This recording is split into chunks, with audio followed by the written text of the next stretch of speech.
Mapagpalang araw po sa ating lahat, mga kapatid.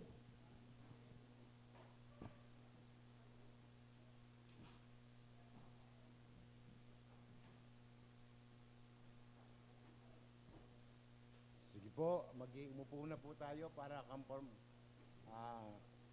komportable po tayo.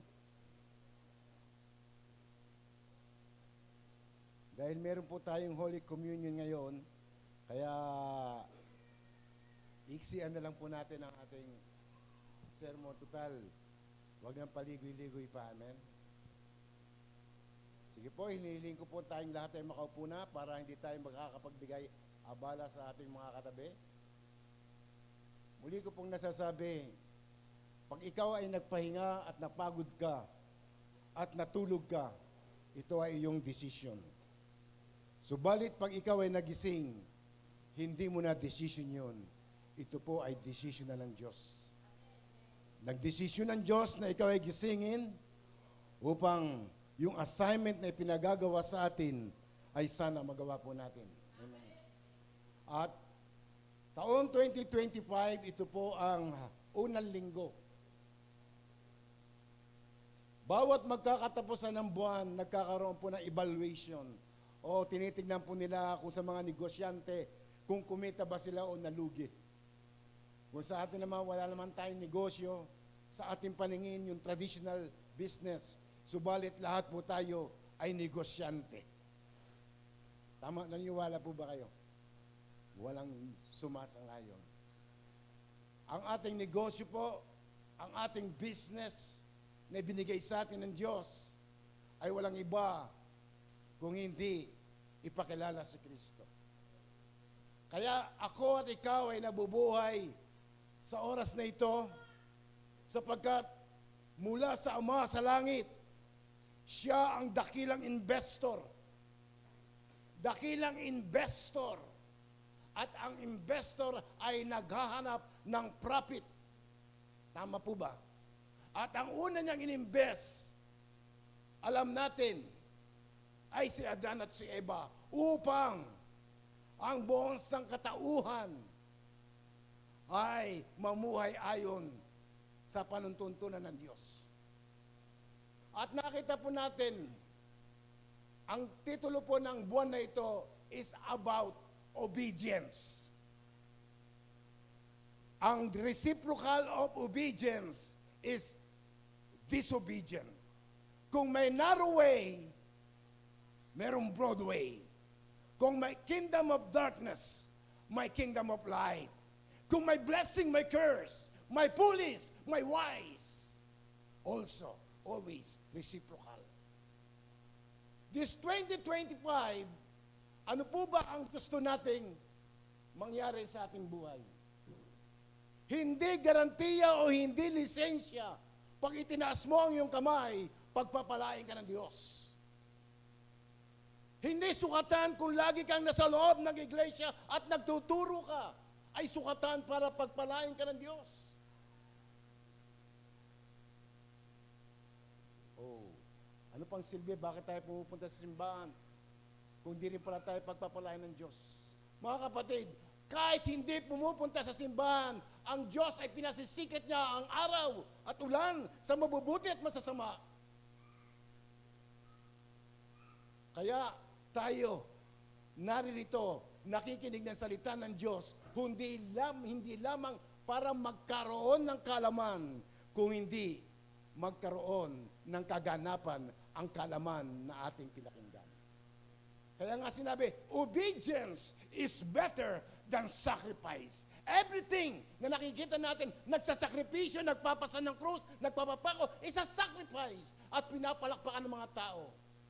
Pero, behind the door, ginagawa niya ba ang gawain ng Diyos? Maraming gumagawa ng gawain ng Diyos na hindi naman yun ang kalooban ng Diyos.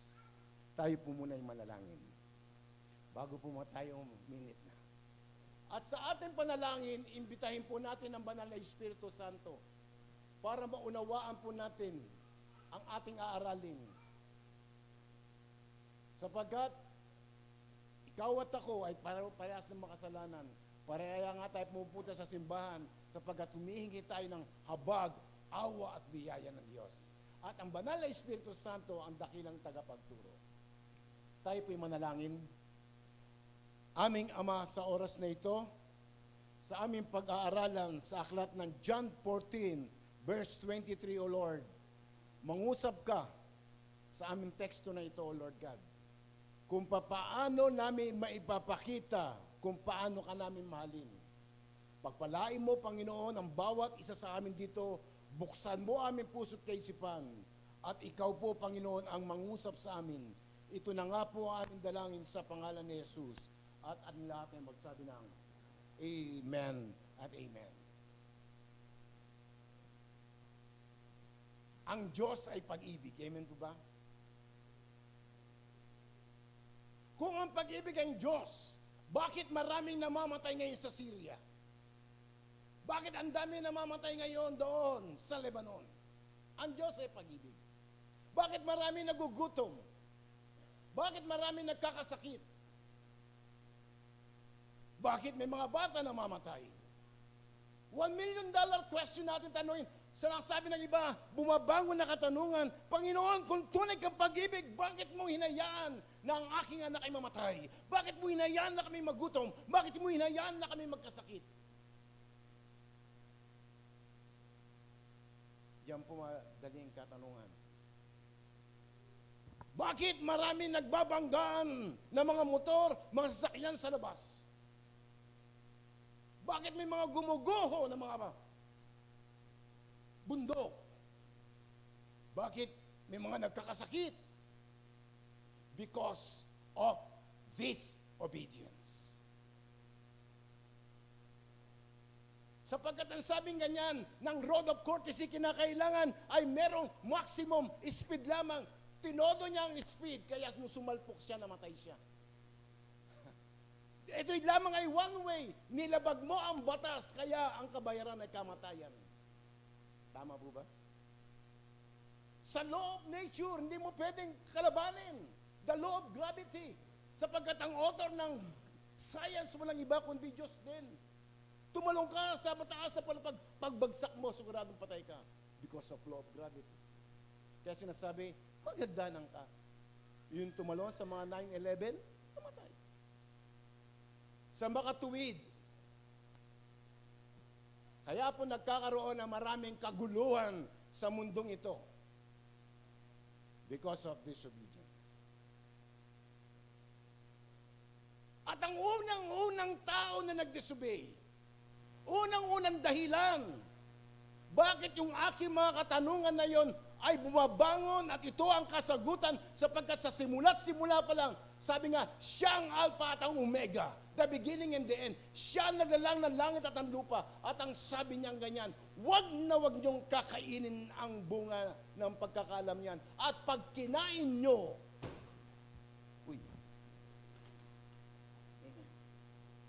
okay lang po, natapon ko din. At pag kinain niyo,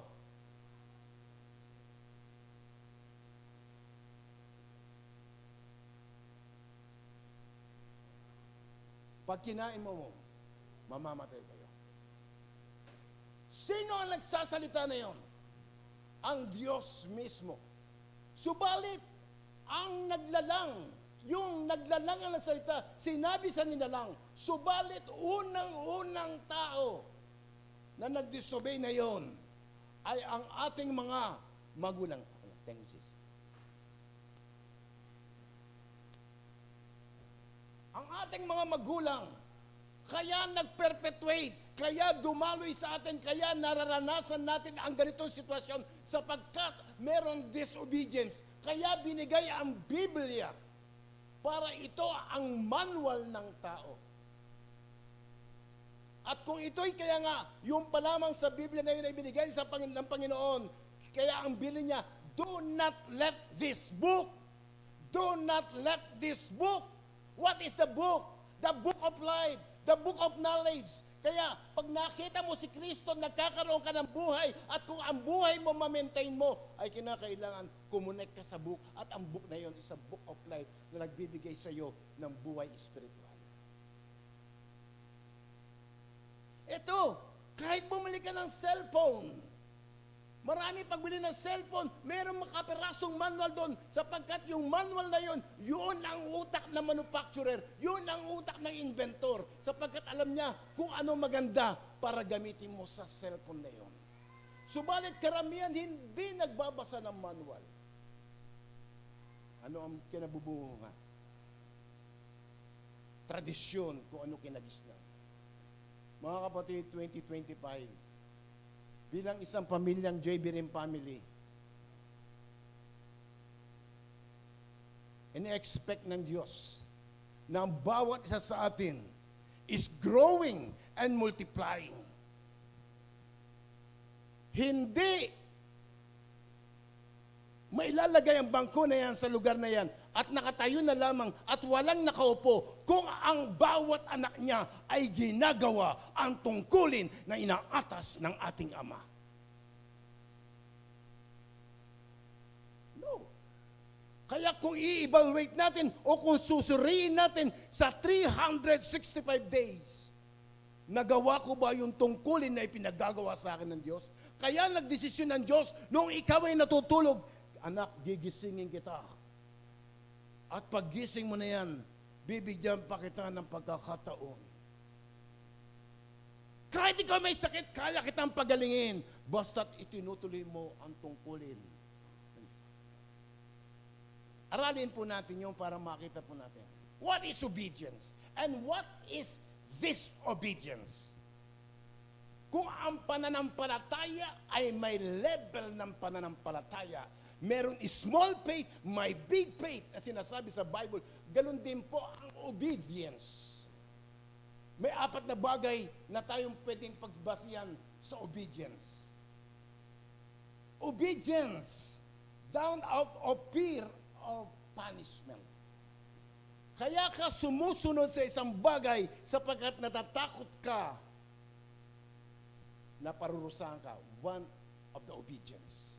Kaya yung iba nagiging masunurin sapagkat pag hindi ka mo ginawa ang bagay na ito, pwede kitang tanggalin sa trabaho. Kaya ka lamang sumusunod. Learn obedience, form out of habit, taught by his parents or society. Tulad sa Japan, ang mga tao doon pagkatapos sila kumain, sila na nag-iimis ng kanilang pagkainan, tatabi nila sapagkat ayon ang nakagisnan nila at naging turo ng kanilang mga magulang, naging kultura, kaya sila masunurin kahit hindi sila Kristiyano. Nag-obey sila sapagkat ito'y nakagisnan, naging environment. Kung halimbawa, kung naging environment natin, yung inupuan mo sa inuupuan mo ngayon, pagkatapos mo upuan, ay ilalagay mo, magiging kultura. At sa ang susunod na generation, pag nakita nila, gagayahin nila. In the other way, pag nakita niya, irresponsible ka, sarili mo upuan, sarili mong lamesa, sarili mong kinainan na hindi ka marunong maglikpit, na wala ka namang gagawin, gagayahin ka rin ng susunod mong generation. Anong obedience ang itinuturo mo sa kanila? Kaya nga, pag nakita ang isang nanay na madasalin at nakagistan ng anak, nagiging madasalin ng anak. At kung ang nanay at ang magulang ay mapagbigay, nagiging mapagbigay sapagkat nakikita nila ang halimbawa. Another kinds of obedience ay tinatawag na transactional obedience. For the blessing and benefits and rewards. Kaya ka lang sumusunod sapagkat nais mo, may makukuha ka, maglingkod tayo sa Diyos para tayo ay makatanggap. Eh paano kung hindi ka nagtanggap? Pag wala kang natanggap sa Panginoon, hindi ka na ba maglilingkod sa Kanya? Ang sukatan ba ng iyong paglilingkod? Ang sukatan ba ng iyong pagsunod dahil meron kang gustong matanggap? Ang tawag yun is transactional obedience. At nakikita po natin yan. Sumusunod ka dahil tatanggap ka lamang ng sweldo. Obedience perform as responsibility of duty, obligation, and pay. Ito po, merong isang klase ng obedience. Subalit, ito ang pinakamagandang obedience. Faithful obedience as an expression of love and gratitude. Motivated by love. Sumusunod ka, hindi dahil may makukuha ka, sumusunod ka dahil motivated by love and motivated by faith. Sabihin mo sa mga katabi mo, tayo yun. Parang ayaw niyong kalabitin ha. So ito po ang nabanggit natin. Kaya maraming aksidente. Ang sabi nga niyan, bago mo patakbuhin, dahan-dahan ka lang dahil mabilis yung capacity ng truck mo, kailangan huwag ka mabilis. Eh dahil nilabag niya, nawala ng preno. Biro nyo ha, because of disobedience, marami pa ang napapahamak. Tama po ba? Siguro, lahat tayong nagdadrive dyan eh. Dahil lumabag sa road of courtesy, nagbiting the red line, nabangga, na aksidente, ang nakos ngayon ng bangga, at nawasak ang sakyan. Bira mo, ang haba ng pila, ang haba ng traffic, because of one person na nag-disobey sa dapat niyang sundin na bawal uminom ng alak habang ikaw nagmamaneo. Uminom ng alak, nagmaneo, naka-aksidente, ang dami ngayon na perwisyo. Because of this. As a Christian, as a believer, God challenge us. Anak, sumusunod ka, hindi dahil may kapalit.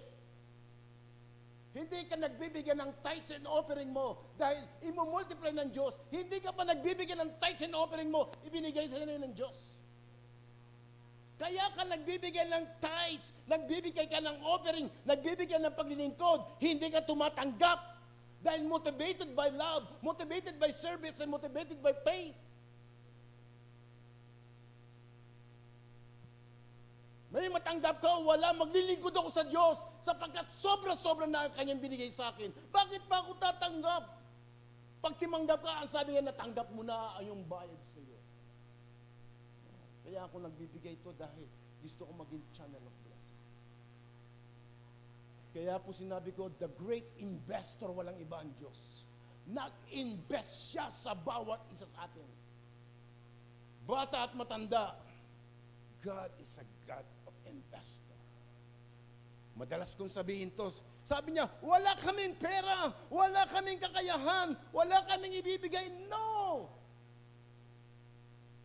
Number one na ibinigay ng Diyos. Nagbigay siya ng 24 hours sa lahat ng tao sa mundong ginagalawan natin. Pare-parehas tayong 24 hours. Gayon, ang tanong ngayon, saan mo binibigay? Saan mo inilalaga ang oras mo? Kung nasaan ang iyong puso, naroon ang iyong pag-ibig.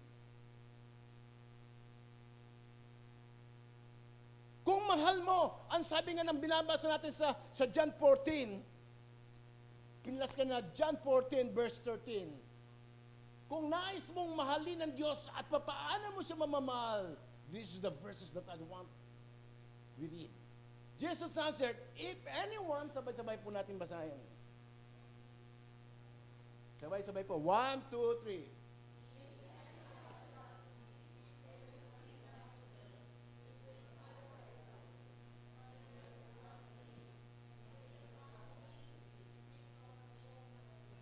With Him, no? Kaya sabi nga yan, Jesus, ang nagsasalita si Jesus, Jesus answer, if the word if is a conditional, kung anyone loves me, kaya gusto mo ba siyang mahalin? O gusto mo siyang hamakin? O gusto mo siyang kalabanin? If, conditional, because your will ang masusunod. Hindi ang kanya, kaya nga sinabi niya, if you obey my words, if you confess your sin, if we fellowship, kaya nga if, nasa sayo ang pagpapasya. Hindi sa kanya. Ibinigay niya na lahat ng bagay. Ibinigay niya na may mata ka, may bibig ka, may kamay ka. Nag-invest na ang Diyos sa'yo. Saan mo ginagamit, bro?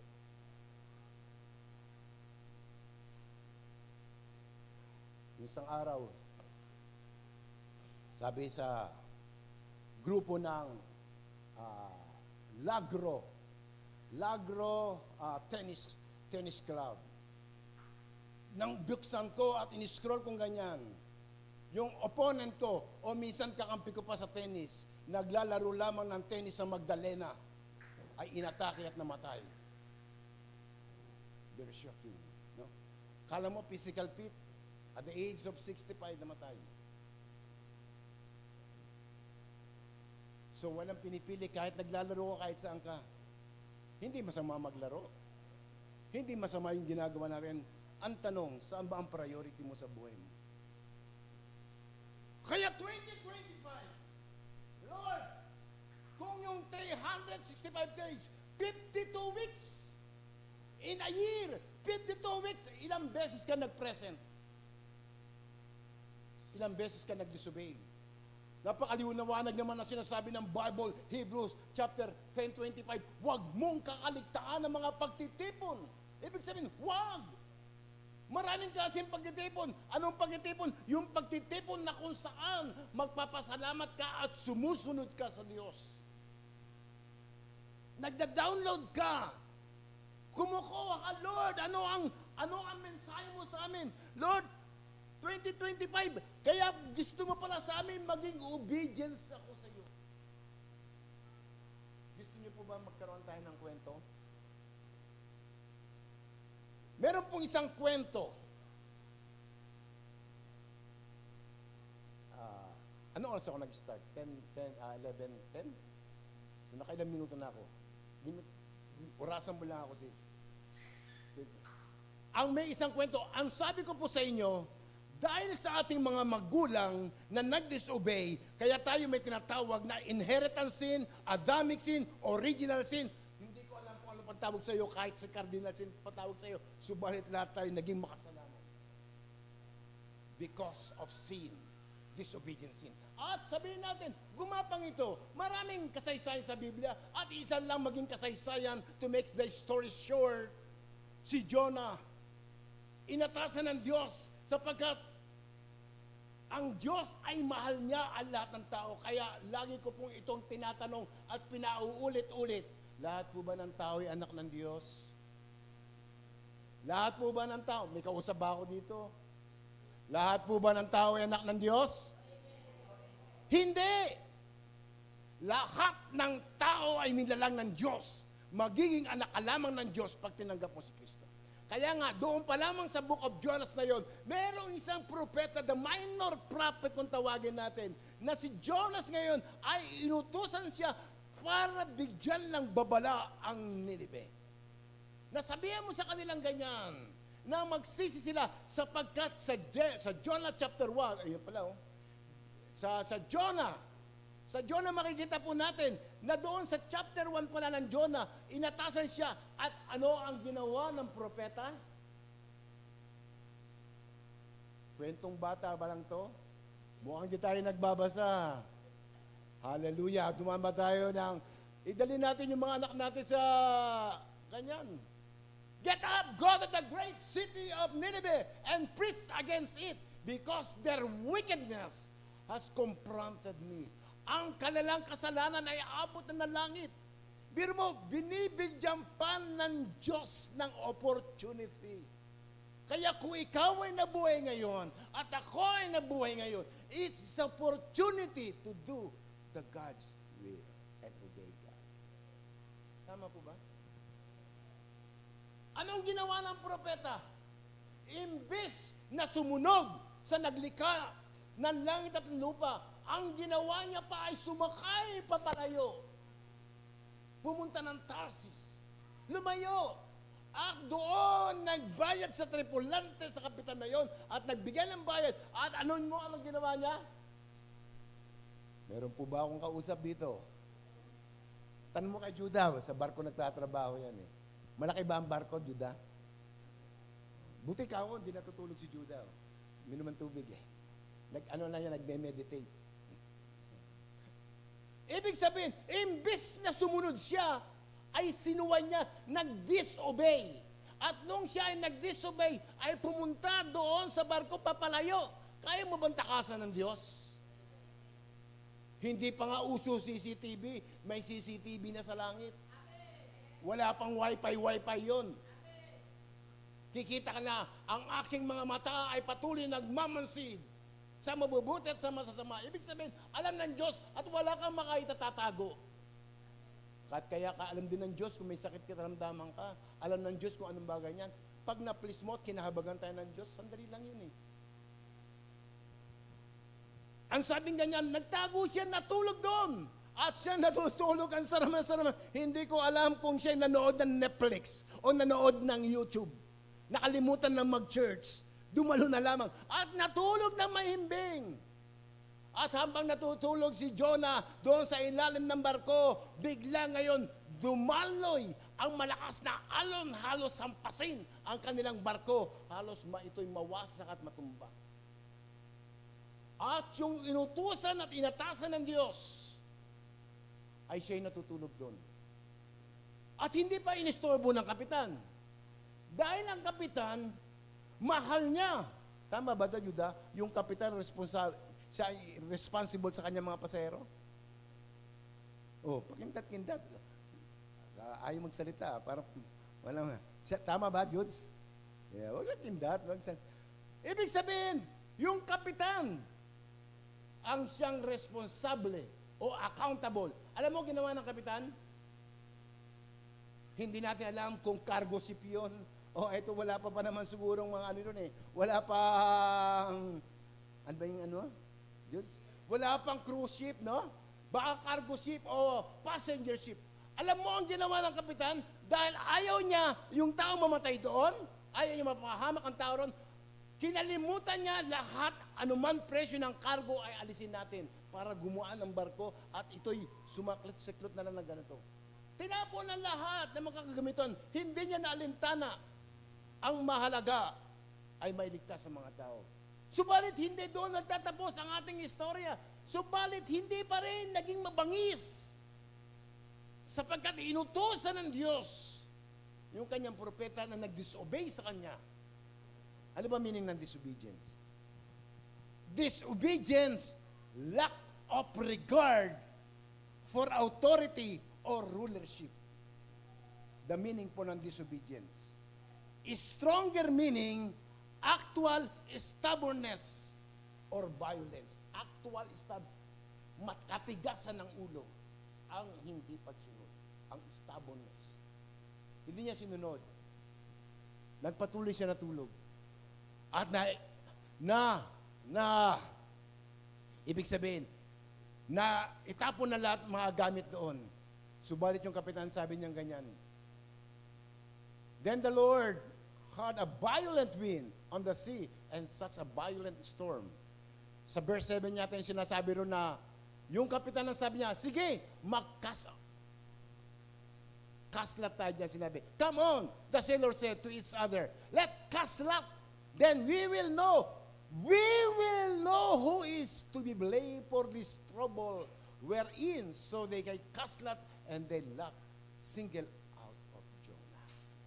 No, natuklasan na si Jonah pala ang nagiging, kita nyo, hindi silent ang Bible kung sinabi ilan ang pasahero, pero titingnan nyo, mapapahamak ang lahat ng tao doon sa barko dahil sa pagsaway ng isang tao. Sa makatuwid, pag meron sumusuway sa pamilya, minsan pinapalalahanan tayo ng Diyos.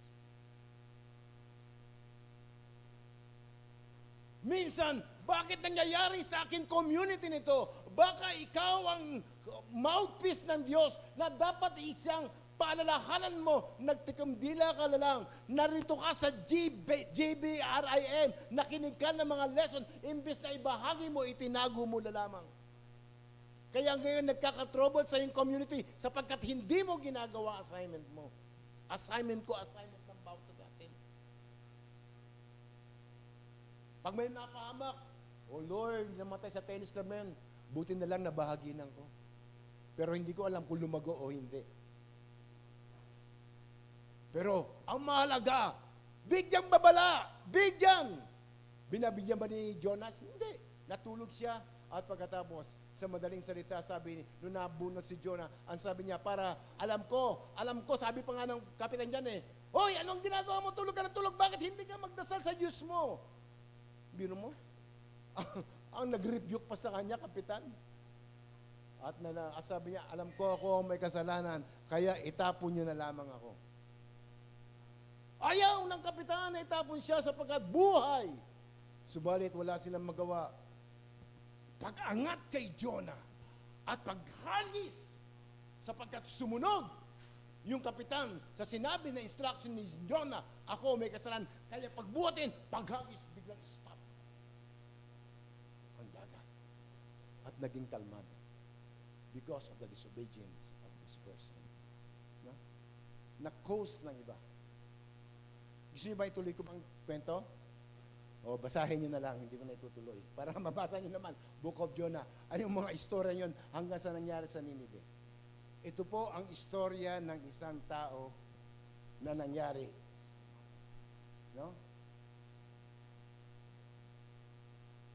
Obedience to God is a very strong decision to make in life. Pag sumunod ka sa Panginoon, isang mong decision yun.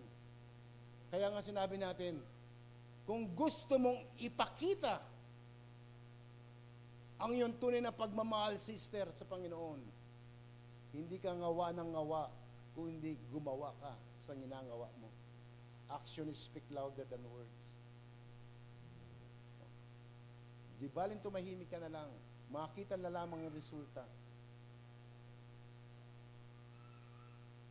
At kung tayo bilang mga anak ng Diyos, magkakaisa tayo sa 2025, Lord, anong plano namin ito, Lord? Gaganda ang music team. Kinakalabit ko pa lamang, Lord. Ang kinis niya dahil hindi siya kinakalawang. Nakita ko, Lord, ang linis. Sapagkat ginagawa mo yung assignment mo, naka-invade sa isip mo, nakaukit sa puso mo.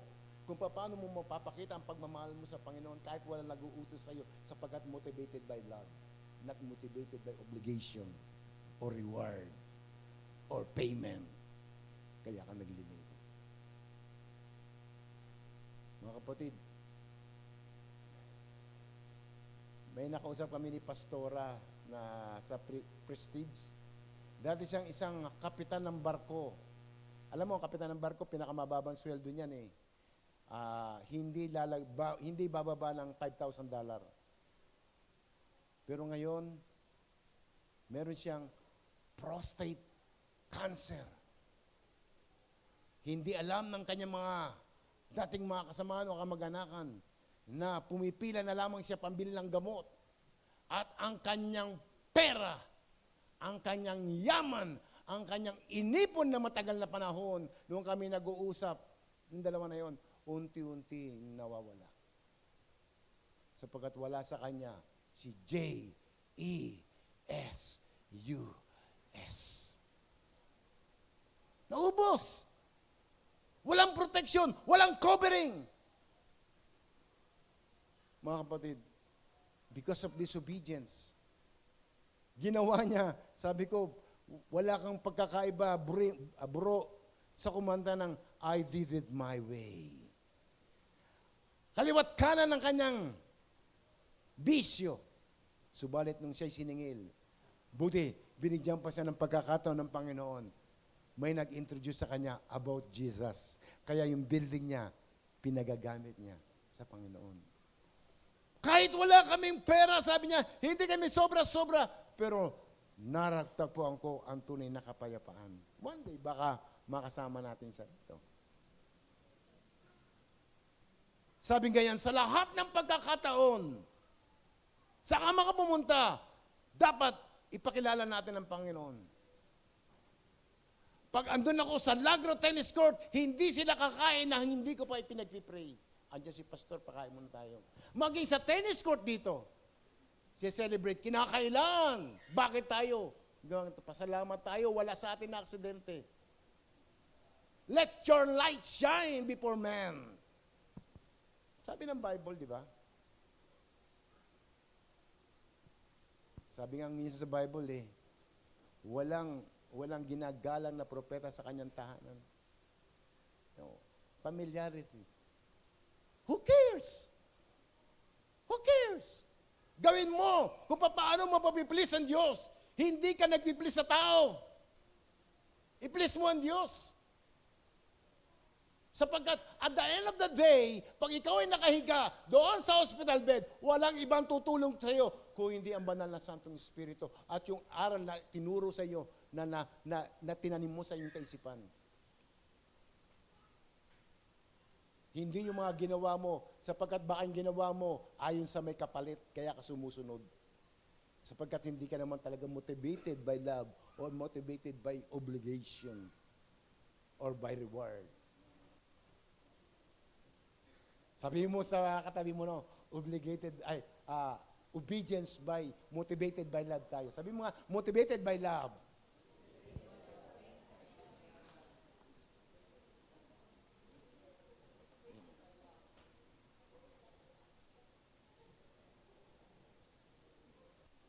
Sabi nga, disobedience.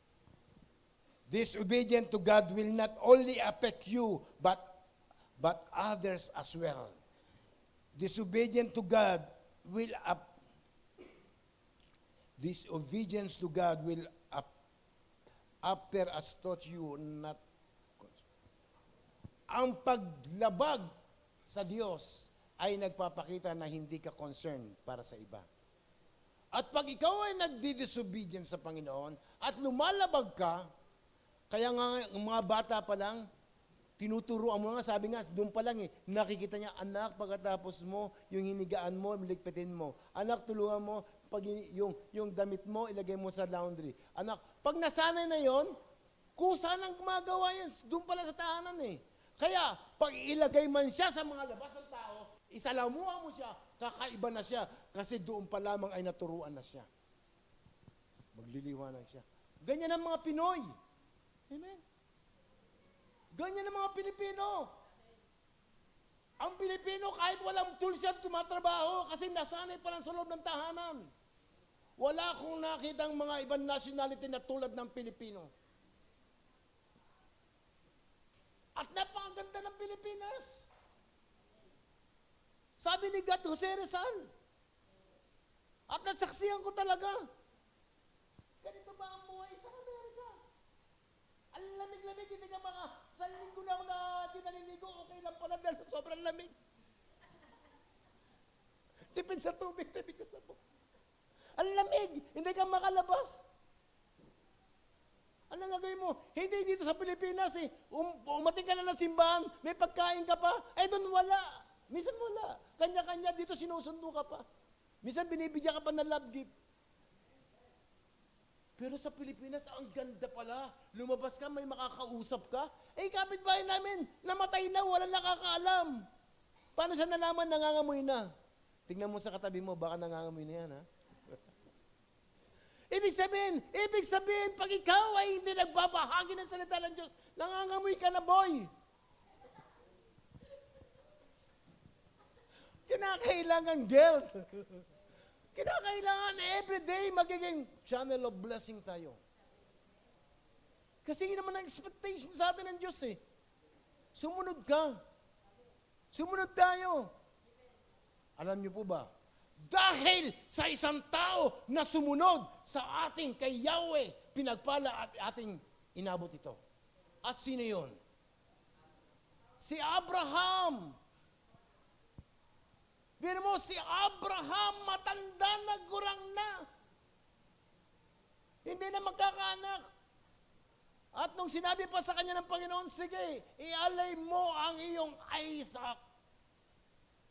Marami mga couples naglilingkod sa Diyos. Hallelujah, hallelujah. Pag tumalon, parang tipaklong talaga naman. Tapos na nabigyan na ng anak, unti-unti nawawala na sa church. Mas naging Isaac na nila yung kanilang anak. Yung iba, na dati-dati walang mga trabaho, talagang sipag, nung nabigyan ng trabaho, hindi mo na makita sa simbahan. Naging idolatry niya na yung kanyang trabaho. Naging Isaac niya na yun. Kinalimutan niya na. Marami tayong makikita sa Bible niyan kasi may communion lang tayo, mga kapatid. To cut the story short, Dahil kay Abraham, hindi niya ipinagkait si Isaac. It's an obedience to the Lord. It's an obedience to the Lord. Na ibinigay niya ang kanyang anak. Saan tayo kukuha? Bahala na ang Diyos. God will provide. He is a Jehovah Jireh. Nung kanyang inialay ang kanyang anak, ang Diyos, mula sa kawalan, ay nagkaroon. Siya ang author eh. Kaya nga gusto ng Panginoon, anak, mas mahabang oras mo, makilala mo ako kung tunay mo akong mahal, sunod ka lang. Hindi mo alam kung anong mangyayari. 1,000 years, more than 4,000 years, ngayon dahil may Abraham na sumunod ngayon, ay tinatamasa mo, tinatamasa ako, tinatamasa na maraming tao. Gusto mo ba sa susunod mo mga generation ay gumanda? Gumanda, umayos? Hindi, wala pa sa loins mo, wala pa sa sinapupunan mo, hindi mo alam pag ikaw ay masunurin sa Panginoon, ipiniprepare na sa susunod mong generation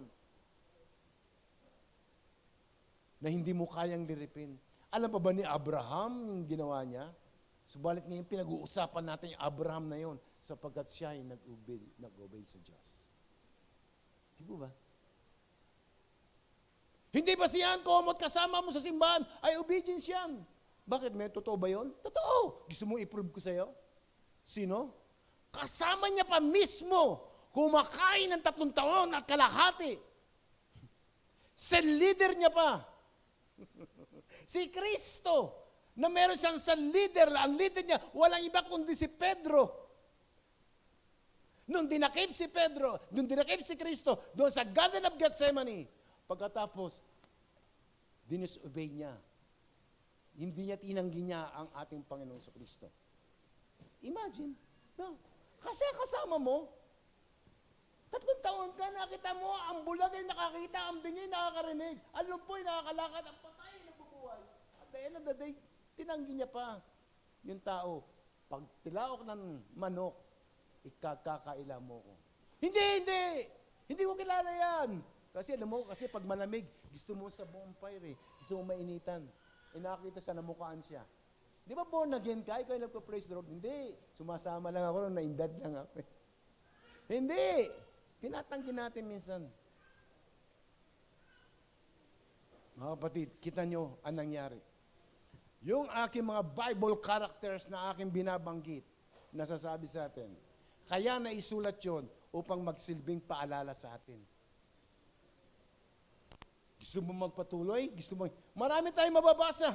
Gusto mo ba kung babasahin natin ang kakilakilabot dito ng mga sinasabi? Pero eto na lamang sasabihin ko para tayo makita po natin. Kung gusto natin pagpalain at 5 minutes, pagpalain ng Panginoon, meron po nasusulat sa aklat ng Deuteronomy chapter 28, magsimula tayo sa 15. Kung gusto natin pagpalain tayo ng Diyos. Kung tayo masunurin, Deuteronomy chapter 28, yan, verse 15. Sabay-sabay natin basahin. But if you do not obey,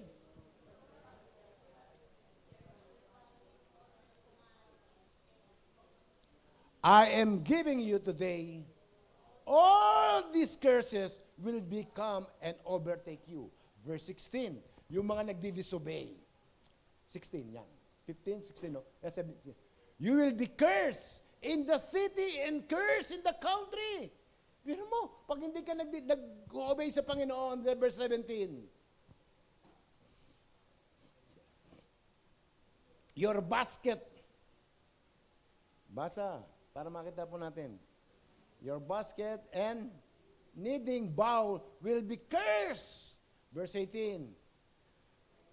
Your descendant will be cursed and your soil produce the young of your herds and the newborn of your flocks. Verse 19, you will be cursed when you come in and the Lord will set against you curses, confusion, and rebuke in everything you do until you are destroyed and quickly. Perish because of the wickedness of your action and abandoning me. The Lord will make pestilence cling to you until he has exterminated You from the land you are entering to possess. Mga kapatid, sinasabi ko lang ang Diyos ng Amerika, ang Diyos ng UK, ang Diyos ng Thailand, Saudi Arabia, siya rin yung Diyos na kasama natin sa ating kalagitnaan. Sinasabi niya, kaya ko kayong i-bless at kaya ko rin kayong i-curse. Sa sandaling hindi kayo sumusunod sa akin, curse para tayo matutong sumunod sa Kanya sapagkat mahal niya tayo para mag-lead of repentance. Para mag-lead of repentance, hindi para mag-lead, para ikaw mapahamak. Basahin natin. The Lord will be afflict you with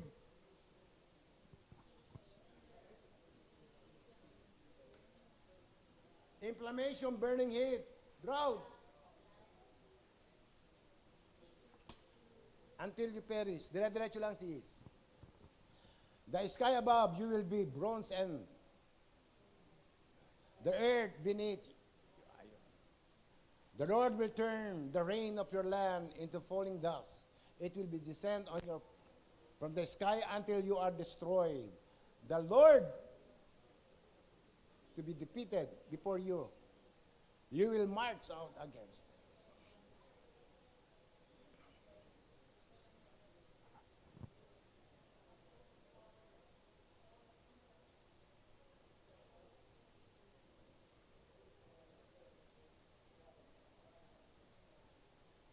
Twen- 27.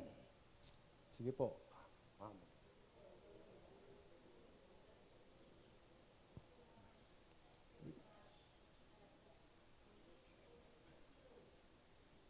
The Lord will afflict you with madness. 29. Blindness and mental confusion, so that at noon you will be groped as a blind man gropes in the dark. You will not be the successful in anything you do. You will be only oppressed and robbed continually, and no one will help you. Okay? You will become engaged to a woman, but another man will rape her. You will build a house, 31. Hanggang 45 po tayo, hanggang 48 tayo. But not live in it. You will be plant a vineyard, but not enjoy its fruit.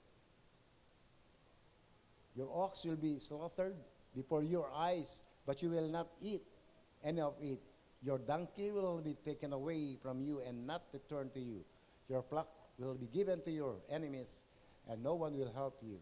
32. Your son and daughters will be given to another people, while your eyes grow weary looking for the new. But you will be powerless to do anything. 34. Don't know, with each your soil produce and everything you have. Rest and trust continually. 35. The Lord will afflict you on your knees.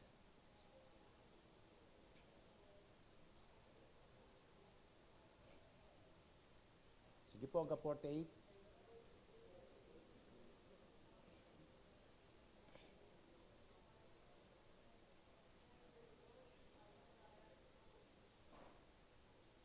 You will become an object of horror, scorn and ridicule among all the people, where the Lord will drive you. 38. You will sow much seed in the field, but harvest little because.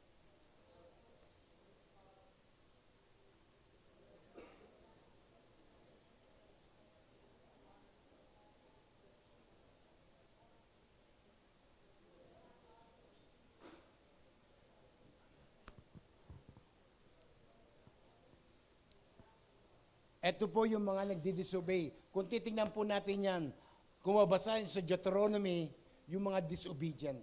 Pero naman kung gusto niyo naman na pagpapalain ka ng Panginoon, sa Deuteronomy 28 verse 1 din, yung mga pagpapalain, tingnan mo sa verse 1 sis.